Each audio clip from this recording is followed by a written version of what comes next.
We now go to our bite of the week, and it comes from Finance Minister Favour Williams. She was explaining the logic behind this new special consumption tax on sugary drinks. Here's our bite of the week. Special consumption tax on non-alcoholic sweetened beverage will therefore be levied at a rate of 22 cents per gram of added sugar rather than on the volume of the beverage. The SCT will go into effect on May 1, 2026 instead of April 1 as previously announced. Madam Speaker, the logic of this design is simple and principled.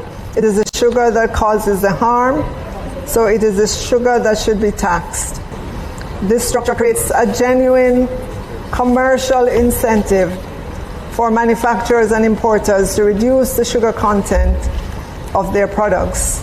The lower the sugar, the lower the tax.